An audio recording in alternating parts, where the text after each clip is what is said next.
My topic is about the purpose of life. You may ask yourself, what is my purpose of life? When I was in college years, I asked myself, what is my purpose in life?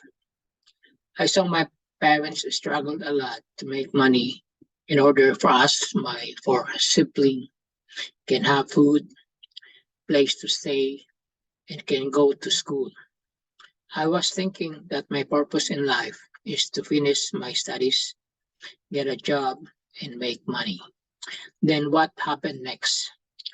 There was a lot of questions in my life until I heard the divine principle that answer my questions about my purpose in life. What is the purpose of life? Everything has purpose. This purpose has value. But purpose comes from the creator. For example, the chair has a purpose. The maker of the chair has purpose in making this chair in order I can use to sit. The clock has a purpose to know the time. Everything has a purpose. The purpose for my existence came from my creator. We can ask our parents the purpose why they created us, but our parents have to ask their parents why they were created. But ultimately, we can ask God, why did God created me? The purpose of life is more than a job, earning money. You can choose to become a doctor, lawyer, carpenter, nurse, engineer as your vocation, not the purpose of life. I choose to become engineer, but it is not the purpose of life.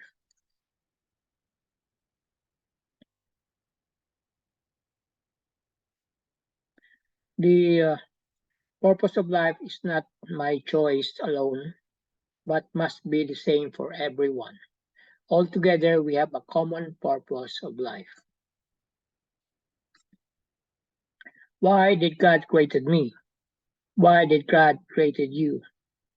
We can ask God our existence. Father Moon said in the book of CSG, John Seong Gyong, page 61, God is omniscient and omnipotent. He can obtain everything he desires and do everything he wishes. It seems ideal that there is nothing God could need. Nonetheless, there's still one thing that he needs: love. No matter how all-knowing and all-powerful God is, he cannot possess love of his own.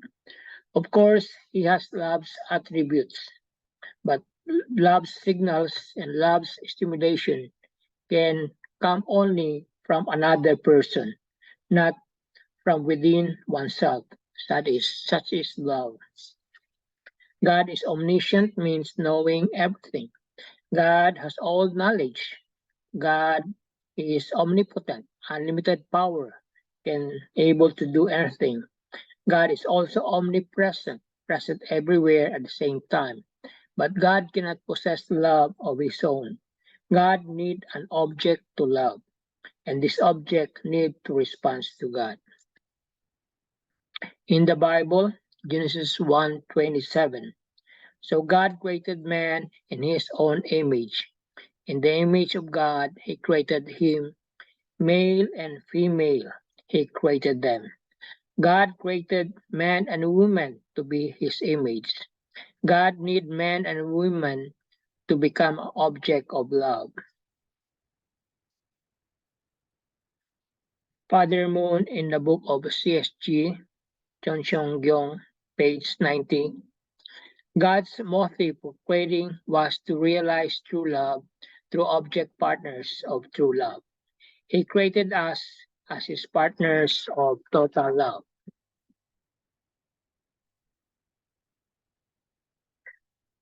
So when the subject partner give love to the object partner, the subject partner feels joy through giving. Then we define love as the irrepressible emotion of the heart that desires to feel joy through giving. Then when the object partner responds to subject partner, the meaning of love means irrepressible emotion of heart that desires to feel joy through giving and receiving when an object partner. So God as a subject partner give love to me as an object partner. As an object partner to God, I will return that love to God. So my purpose for being created by God is to bring joy to God. Then what are my characteristics? I become object of resemblance. I resemble God. I become object of goodness. I inherit the nature of God, which is goodness. I become object of perfection. I become ideal, excellent, fulfillment, integrity, purity, precision, maturity. I become object of true love. I practice true love. How to bring joy to God in Genesis 1:28. And God blessed them, and God said to them, be fruitful and multiply and have dominion over every living things that moves upon the earth. These are the three blessings from God. God blessed Adam and Eve. God also blessed us and said to us, be fruitful and multiply and have dominion. These are the three blessings from God to us. The first blessing is to be fruitful. We practice universal ethics, means living for the sake of others, living for the sake of God, living for the sake of my parents, for the sake of my spouse, for my brothers and sisters, for the sake of my children, for the sake of my neighbors and community, living for others first, then myself next. First blessing in unity of my mind and body. My mind think about the public purpose. My body maintains good health for the sake of my existence. First blessing is also one with God and become the temple of God. Saint Paul said in 1 Corinthians 3:16, don't you know that you yourselves are God's temple and that God's Spirit lives in you? Swami Sivananda, yoga guru, a spiritual Hindu teacher, claimed to be over 125 years old, said, one does not have to visit temples and churches in order to live a divine life, but our body itself has to be transformed into a moving temple through self-culture and devotion to God. Then the first blessing becomes a qualification for greater responsibility in life, for marriage and family, for stewardship of all things. Second blessing, multiply. First, when man and woman have universal moral values by practicing absolute sexual purity before marriage, means no sexual relationship before marriage. Then, man and woman bounded together by marriage, blessing in the image of God, living as husband and wife, then have children, blessed children in the environment of true love. They created a family of true love, expand to their tribe in society, expand to the nation and world of true love. Ultimately, one family under God. So everyone developed their ability to love one another. Second blessing starts from the institution of marriage from God.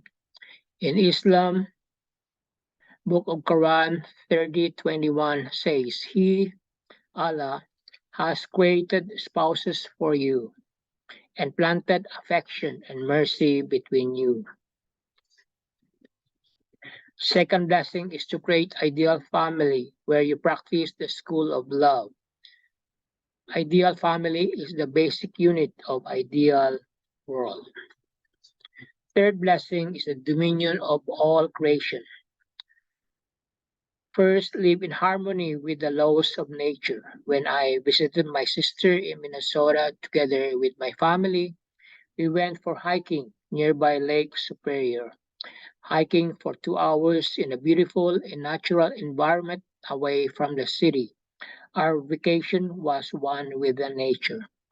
Second, third blessing practices unselfish business. Business should share the profit among the employees, not just the owner get a big share of the profit. Companies should recognize and reward employees who work hard. Third, think of a long-term consequences.